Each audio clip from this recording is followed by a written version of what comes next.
Hello students, welcome to my channel where knowledge, satisfaction and result is my promise. आज की video में मैं stats बिल्कुल पढ़ाने नहीं आया आपको, बल्कि आपके मन की एक कंफ्यूजन दूर करने आया हूं। स्टैट्स क्लास 10th में मीन निकालने का 3 रास्ते हैं। पहला है डायरेक्ट मेथड, दूसरा है एज्यूम मीन और तीसरा है स्टेप डेविएशन।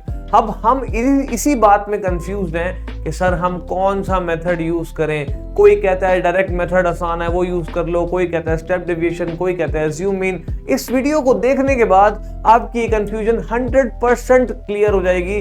बस इस वीडियो को पूरा देखना। जैसे कि एक गूगल मैप आपको एक डेस्टिनेशन पे जाने के लिए 3 रास्ते दिखाता है, एक फास्टेस्ट, एक शॉर्टेस्ट और एक सीनिक।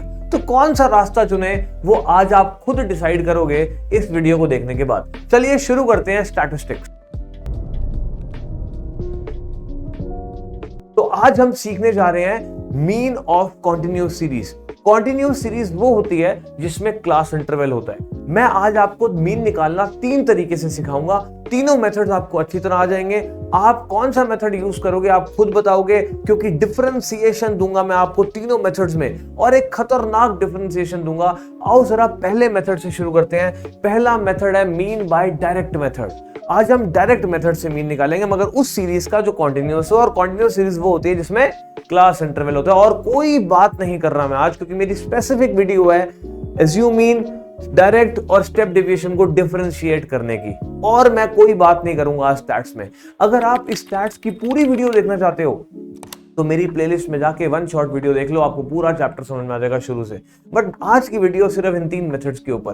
पहला मेथड, अब ध्यान से देखना, डायरेक्ट मेथड। मैं कहता हूं डायरेक्ट मेथड हो, एज्यूम मीन हो या स्टेप डेविएशन हो, एक काम आपको तीनों मेथड्स में करना है, आपको xi निकालना है। आपने कहा सर ये भला xi क्या है? मैंने कहा xi होता है lower limit plus upper limit divide by 2। जितनी ये है लेफ्ट हैंड साइड वाली वैल्यूज उन सबको लोअर लिमिट कहते हैं, जितनी राइट हैंड साइड वाली वैल्यूज हैं उन सबको अपर लिमिट कहते हैं। मैं साथ साथ अपने सारे एक्सपीरियंस आपको इस वीडियो में दूंगा। देखो यहां पर हमने xi निकाला, 0 + 10 divide by 2 is 5। 0 + 10 is 10, 10 divide by 2 is 5। ये रहा formula, lower limit plus upper limit divide by 2। अब आप दोबारा 10 + 20 मत करो। अब आप 10 + 20 30, 30 डिवाइड बाय 2 15 मत करो। अब आप क्या करो, यहां पर गैप देखो, 0 और 10, मतलब 0 में क्या प्लस करूं 10 आ जाए, या 0 और 10 में गैप बताओ। गैप कितने का है? 10 का। 5 में 10 प्लस करते जाओ, 5 में 10 प्लस करो 15, 15 में 10 प्लस करो 25, 25 में 10 प्लस करो 35 और 35 में 10 प्लस करो 45। ये आ गया आपके पास xi। अब आपको क्या करना है बेटा, अब आपको निकालना है fi xi। आपने कहा सर ये क्यों निकाल रहे हैं? मैंने कहा देखो ये फ्रीक्वेंसी है। अब इसके लिए अलग है, इसके लिए अलग है, इसके लिए अलग है, इसके लिए, इसलिए फ्रीक्वेंसी को हम बोलते हैं fi। ठीक है, तो fi।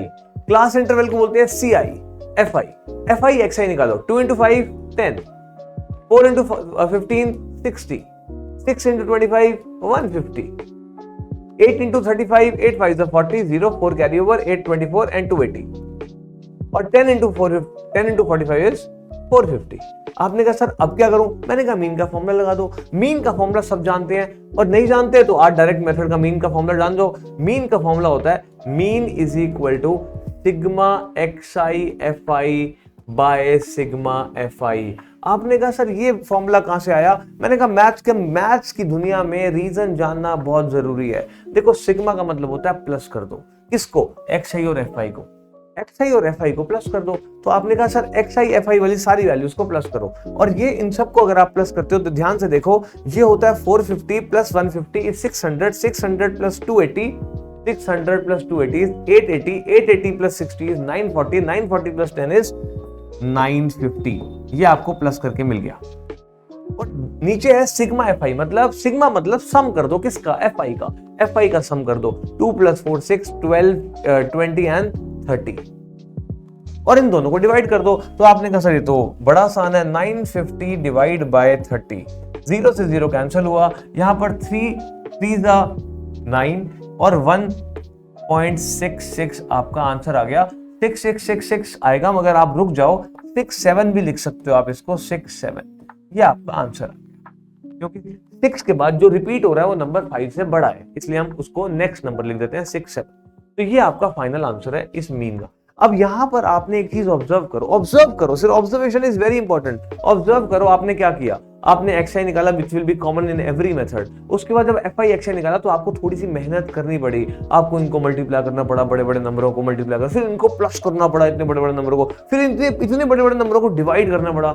आपने कहा सर क्या ये काम कम हो जाएगा एसयू मीन में? मैंने कहा हाँ, अभी मैं बताऊंगा कौन सा मेथड कब यूज करना है, चिंता मत करो, पहले सारे मेथड जान लो पहले। तो आपने कहा सर सबसे पहले xi यहां पर भी निकालो, अब lower limit plus upper limit divide by 2, assume mean method आ गया। Assume mean xi 0 + 10 divide by 2 is 5। अब इसमें 10 प्लस करते जाओ, 15, 25, 35 और 45। अब आपको निकालना है fi xi, नहीं, अब आपको इसमें निकालना है di। xi is now replaced by di। आपने कहा सर अब भला di क्या है? मैंने कहा di है बड़ा आसान, xi माइनस a। आपने कहा अब ये a क्या है सर? मैंने कहा देखो साथ साथ लिखते जाओ, a is any middle value of xi की कोई भी मिडल वैल्यू। आपने कहा सर xi में तो कोई भी मिडल वैल्यू नहीं है। मैंने कहा है ना, ध्यान से देखो, 2 ऊपर छोड़ दो, 2 नीचे छोड़ दो, 5 टर्म है, थर्ड टर्म आपकी मिडल वैल्यू हो गई। फिर आपके मन में कंफ्यूजन आएगा, सर अगर यहाँ पे 55 होता तो क्या करते? ये 3 नीचे 3 ऊपर, नहीं सर 2 मिडल टर्म हो जाती, इवन नंबर हो जाते। तो मैंने कहा इवन नंबर हो जाते तो भी कोई दिक्कत नहीं है। मैंने लिखा है एनी मिडल वैल्यू, एनी मतलब दोनों में से कोई भी ले लो। अगर आपके पास 2 नंबर्स आ जाए मिडल वैल्यूज में तो आप कोई भी एक नंबर ले लो, कोई टेंशन वाली बात नहीं है। आपने कहा ठीक है सर। मैंने कहा di, अब आप a को मान चुके हो 25, a को 25 मान चुके हो आप a को 25 मान चुके हो। अब xi क्या है? 5 माइनस 25, यहां लाइन लगा देते हैं ताकि कंफ्यूजन ना हो। 5 minus 25 is minus 20, 15 minus 25 is minus 10, 25 minus 25 is 0, 35 minus 25 is 10 और 45 माइनस 25 इज 20। आपने कहा सर फर्क क्या पड़ा? मैंने कहा ध्यान से ऑब्जर्व करना। अब मैं fi xi नहीं निकालूंगा, अब मैं fi di निकालूंगा। fi di, fi xi is replaced by di, fi di 2 into -20। देखा आपकी मल्टीप्लीकेशन छोटी हो गई। ऑब्जर्व करो, ऑब्जर्वेशन इज वेरी इंपॉर्टेंट। पहले मल्टीप्लीकेशन देखो 10, 60, 50, अरे इतने बड़े बड़े नंबर आ रहे थे, अब इतने बड़े बड़े नंबर नहीं आएंगे। और ये भी कितना आया? -40। और ये कितना आया? 8 into 10 80। अरे ये तो किया ही नहीं। 6 into 0 0 और 10 into 20 200। आपने कहा सर अब क्या करना है? मैंने कहा बस वही सेम काम। मीन का फॉर्मूला डायरेक्ट मेथड में क्या था? Sigma xi fi। अब क्या हो जाएगा? Sigma fi di।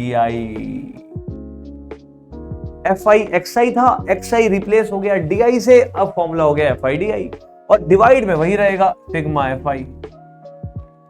मगर यार एक बात सोचो, क्वेश्चन में एक ही एंट्री हुई है, या कोई नया बंदा आया है उसको इंपॉर्टेंस तो दो।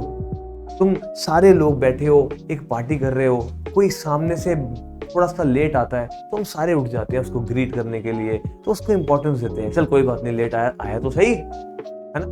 तो आपने कहा सर एक को इंपॉर्टेंस तो दो, लेट आया, सेकंड मेथड में आया तो सही, इंपॉर्टेंस तो दो। आपने कहा सर कैसे दूं? मैंने कहा फॉर्मूले में भी लिख दो। आपने कहा अरे सर अब नहीं भूलूंगा मैं, अब नहीं भूलूंगा। तो एज्यूम मीन को एक एग्जांपल देके आपको समझाता हूं, आप कभी नहीं भूलोगे एज्यूम मीन मेथड क्या होता है। देखो यार एज्यूम मीन का मतलब क्या है? एज्यूम मीन को रिलेट करते हैं एक रियल लाइफ एग्जांपल से। फॉर एग्जांपल आप एक रेलवे प्लेटफॉर्म पे खड़े हो, आपका दोस्त साथ खड़ा है, आपका दोस्त कहता है भाई एक बात बताइए जो ट्रेन जा रही है बता इसकी लेंथ कितनी है। तो आपने क्या किया? आपने कहा यार ये सारे डब्बों की लेंथ तो अलग अलग है, थोड़ी थोड़ी चेंज हो रही है, मगर एक काम करता हूँ एज्यूम्ड लेंथ ले लेता हूँ, मान लेता हूँ इसकी ये लेंथ कॉमन लेंथ है। तो आपने एक डब्बे की लेंथ ली, उसको मल्टीप्लाई किया टोटल नंबर ऑफ डब्बों से और आपकी ट्रेन की लेंथ आ गई। तो आपने छोटी छोटी अप्रोक्सीमेशंस को हटा दिया। तो ऐसे ही एज्यूम मीन होता है ना। एज्यूम मीन ऐसे ही होता है। तो आपने एज्यूम लेंथ ले ली वहां पर, अब यहां पर एज्यूम मीन निकालने जा रहे हैं हम, आंसर वही आएगा, मगर देखो प्रोसेस आसान हो जाएगा। यहां पर a कितना है? 25। आपने ही माना था ना any middle value of xi is a 25 fi di का टोटल। अरे इतना आसान। देखो जब भी ऐसे आए ना माइनस प्लस में वैल्यूज, तो माइनस की वैल्यूज को यहां साइड में लिख दो 80, और जैसे आपने -80 लिखा, अरे यहां +80 है, ये तो कैंसिल हो गए और बचा क्या? 200। तो 200 आपने कहा सर अभी भी तो बड़ी बड़ी वैल्यूज आई है, मैंने कहा नहीं, 950 से छोटी है 200, बहुत छोटी वैल्यू है ना। 1/4 वैल्यू देखो आ रही है। समझो बात को, समझने की कोशिश करो। और FI का टोटल तो करना ही करना है, कितना था 30 डिवाइड बाय 30। तो वहां पर ध्यान से देखना, ये 0 से 0 गया, वहां पर आप 95 को 3 से डिवाइड कर रहे थे, यहां हम 20 को 3 से डिवाइड कर रहे हो। तो याद रखना मेरी बात, कुछ भी कोई भी सिखाए बेटा, अपना दिमाग जरूर लगाना चाहिए जिंदगी में। चाहे मैं भी आपको सिखा रहा हूं, अपनी कॉमन सेंस हमेशा एक्टिवेट रखो। मैथ्स कॉमन सेंस का ही सब्जेक्ट है और किसी का सब्जेक्ट नहीं है। अब ध्यान से देखो, 25 तो 25 लिख दो, मगर बेटा एलसीएम लोगे तो पहले 3 को 25 से मल्टीप्लाई करोगे, फिर उसको 20 में प्लस करोगे, फिर डिवाइड करोगे 3 से। ना ना ना, नहीं, काम नहीं करना। आप 20 को 3 से डिवाइड करो और 25 में प्लस कर दो, सिंपल। हमेशा याद रखना, कभी भी पूरे स्टैट्स में एलसीएम नहीं लेना। तो आपने कहा सर ठीक है, तो 20 डिवाइड बाय 3 इज 6.66, मतलब 6.67, तो आंसर आ गया 31.67। कोई कैलकुलेशन करने की जरूरत नहीं पड़ी, बहुत कम कैलकुलेशन करी हमने, बाय हैंड कैलकुलेशन हो गई। वहां पर फिर भी आपको दिक्कत आ सकती है, बड़े बड़े नंबर्स मल्टीप्लाई करने हैं, फिर प्लस करने हैं, फिर डिवाइड करना है। यहाँ देखो कोई दिक्कत नहीं आई, और अब जो मेथड कराने जा रहा हूं उसमें तो कोई दिक्कत आने ही नहीं वाली। आ जाओ, मजा आ जाएगा आज आपको। Mean by step division method. फिर आपने कहा सर ओ यार फिर वही काम, फिर xi निकालो। मैंने कहा हाँ, एक ऐसी चीज है जो कॉमन है तीनों मेथड में, वो है xi, lower limit plus upper limit divide by 2, lower limit plus upper limit divide by 2, lower limit plus upper limit divide by 2। याद हो गया हमें, 0 + 10 डिवाइड बाय 2 इज 5। कितने का गैप है? 10 का। प्लस करते जाओ, 15, 25, 35, 45। इसका टोटल तो आपको पता ही है 30। आपने कहा सर अब किससे रिप्लेस कर रहे हो xi को? पहले तो आपने xi को di से रिप्लेस किया था, अब क्या करोगे? मैंने कहा भाई अब रिप्लेस करूंगा ui से। आपने कहा अब ये भला क्या है ui? मैंने कहा ui है xi माइनस a/h। आपने कहा सर xi पता है, ये नहीं, ए पता है, एनी मिडल वैल्यू। सर मान लो एनी मिडल वैल्यू ए पता चल गया। सर ये अब एच क्या है? सर ये एच क्या है? बेटा नोट्स बनाओ, जिंदगी में अच्छे नोट्स बनाया करो। एच जैसे जैसे लिख रहा हूं लिख दो। H is gap between intervals. इसको कई टीचर्स क्लास साइज भी बोलते हैं, वो भी बोल लो, टेक्निकल टर्म है। ये लेमैन वर्ड है, गैप बिटवीन सबको समझ में आ जाता है। गैप 10 से और 20 के बीच में कितने का गैप है? 20 से 30 के बीच में कितने का गैप है? 10 का। Gap gap gap common gap होता है हमेशा, जो गैप होता है वो कॉमन होता है, सबके लिए कॉमन है। अब यहां पर गैप क्या है? 10 का, तो 10 आपका क्या हो गया? h। मगर आपने कहा कि सर अब तो इतना बड़ा फॉर्मूला आ गया, पहले xi में से a को माइनस करूं, फिर उसको h से डिवाइड करूं, इससे अच्छा तो सर डायरेक्ट मेथड था, फटाफट मल्टीप्लाई तो करना था। मैंने कहा यार इसमें एक ट्रिक है। आपने कहा ये ट्रिक कौन सी है? मैंने कहा बड़ी खतरनाक ट्रिक है, बड़ी खतरनाक, बहुत बढ़िया ट्रिक है। सुनो, देखो इसके सामने लिख दो 0, जिसको आपने a माना उसके सामने 0 लिख दो।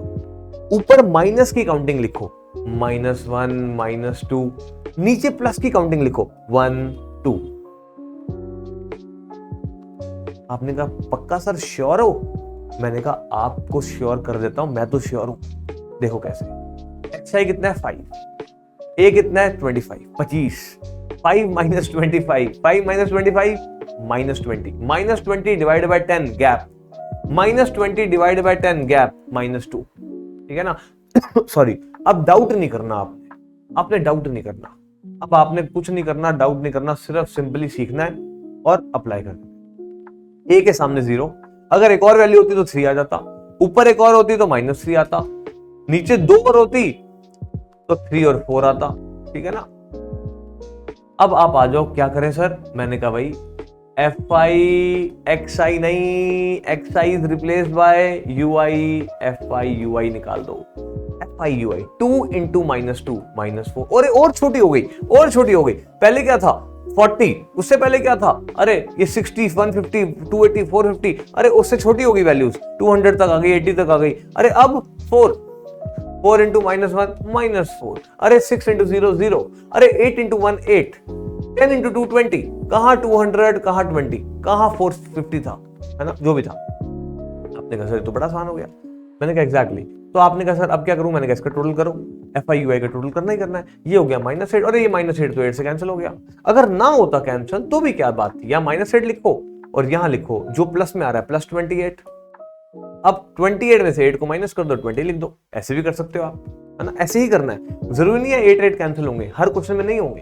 तो जो माइनस में आए साइड में लिखो, देखो जो माइनस में आए साइड में लिखो, उसमें गोला लगा दो, जो माइनस में आए साइड में लिखो, गोला लगा दो, और अब चेक करो 28 - 8 इज 20। सिंपल। आपने कहा सर फॉर्मूला बताओ, अब तो एक्साइटमेंट हो रही है सर, जल्दी जल्दी फटाफट बता दो फॉर्मूला।